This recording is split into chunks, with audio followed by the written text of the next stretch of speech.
जिस तरह बहुत सारी ज़बानों में, जैसे उर्दू में भी है, इंग्लिश में भी है, एक सीक्वेंस है कि कैसे लिखना है, सबसे पहले किस चीज़ को लिखना है, आखिर में किस चीज़ को लिखना है आवाज़ के मुताबिक। तो उसके लिए बिल्कुल उसी तरह कोरिया में भी एक कानून है, कोरियन ज़बान में भी कानून है कि सबसे पहले हमने छाउम को लिखना होता है।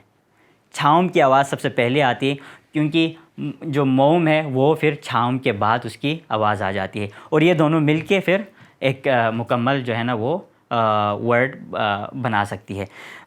तो ये इसकी एक कानून है जो हमें हमेशा जहन में रखनी है कि सीक्वेंस कैसे करना है, पहले छाउम फिर मौम, और ये दोनों मिल जाए तो फिर ऐसा वर्ड हमारे पास ये खा का वर्ड बन जाता है। और बिल्कुल इसी तरह बाकी लेटर्स में भी यही पॉलिसी अप्लाई होगी। जिस तरह बहुत सारी ज़बानों में हर हर्फ को लिखने का एक तरीका जो है ना वो सेट होता है, बिल्कुल इसी तरह कोरियन में भी ये सेट है, और कोरियन ज़बान में ये ज़्यादा इंपॉर्टेंट है। हम लोग कभी कभार उल्टा सीधा कर देते हैं, लेकिन ये एक बहुत इंपॉर्टेंट चीज़ है। दो चीज़ें आपने याद रखनी है, एक आपने लेफ़्ट से राइट जाना है पहले, और दूसरा आपने ऊपर से नीचे जाना है। तो ये सीक्वेंस आपने अपने जहन में रख के फिर आपने अल्फ़ाबेट्स को लिखना है। जैसे खियोक की केस में आप पहले ऊपर वाले हिस्से को लिखेंगे और लेफ़्ट टू राइट जाएंगे, फिर यहाँ थोड़ी देर रुक के फिर टॉप टू बॉटम जाएंगे, तो आपको खियोक हो जाएगा। आ की केस में पहले आपने ये अलिफ वाला जो टाइप की जो जगह है वो आपने बनानी है, तो ऊपर से नीचे आप जाएंगे, फिर उसके बाद बिल्कुल मिडल में आपने लेफ़्ट टू राइट जाना है। तो ये दो जो कवानीन है ये आपने अपने जहन में रखना है, तो ये बड़ी ईजीली आप जो है ना वो सीख सकेंगे। अब हम छाउम, 3 छाउम है, खियोक, नियुन और थिगुत को 10 जो है ना मौम के साथ मिला के 30 वर्ड्स या 30 जैसे कह लें कि आप लेटर्स बना के हम उसके ज़रा देखते हैं कि उसकी क्या आवाज़ निकलती है। तो ये बड़ी आसान है। देखें यहाँ पे मौम दिया हुआ है ऊपर, और ये छाउम है। छाउम के 3 जो छाउम है इनको हम 10 मौम से मिला के ये बनाएंगे।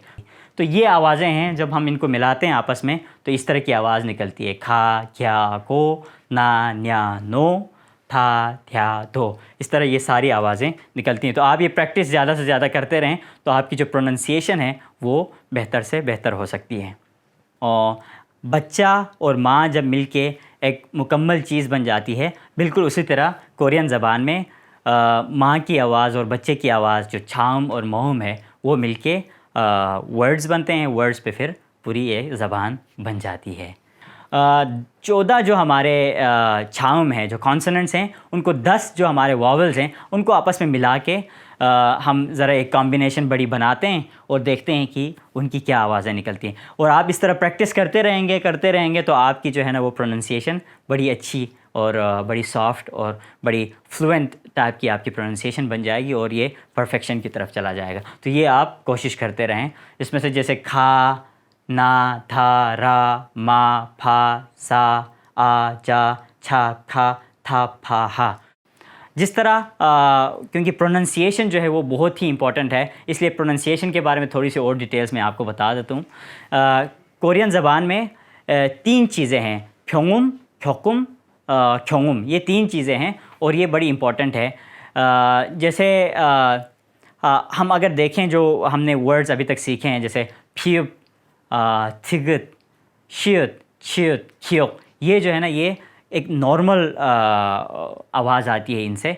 तो ये बड़ी आसान आवाज़ें हैं, सिंपल आवाज़ें हैं। जिस तरह उर्दू में अलिफ, बे, ते, से, जीम, पे, ते, से, टे, जीम, चीम, ये जिस तरह हैं उसी तरह बिल्कुल ये हैं। लेकिन जब इनको हम डबल करके मिलाते हैं तो जैसे संगशियत, संगशियत, संगखियोक, ये जो चीज़ें हैं, संगथिगत, संगफियप, ये जो हैं ये सारी जो है ना दो मिल के जो बन गए हैं, इसलिए उनको संग कहते हैं। संग आपने सुना होगा संगदुंगी, डबल जो ट्विन्स होते हैं, इसी तरह वो संग है कि 2 दफ़ा जब आए तो आपको फिर उस नाम के साथ संग लगा के ये बन जाते हैं। तो इनकी भी एक यूनिक आवाज़ है। इसी तरह फियुप, नी, थिगत, थियत, छियत, खियोक, ये भी 2 मुख्तलिफ़ चीज़ों से मिल के बने। जिस तरह हमारी उर्दू में फा जैसे फूल, थाली, था, ये भी ते और है मिल के बना है, इसी तरह ये कोरियन में भी इसी तरह की आवाज़ें हैं। तो ये 3 जो किस्म की डिफरेंट किस्म की आवाज़ें हैं ये बड़ी इंपॉर्टेंट हैं।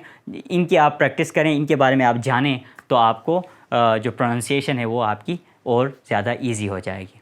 तो आइए एक वर्ड लेते हैं, जैसे एयरपोर्ट है खोहांग, उस खोहांग के वर्ड को हम थोड़ा सा स्टडी करते हैं कि उसमें क्या स्ट्रक्चर है।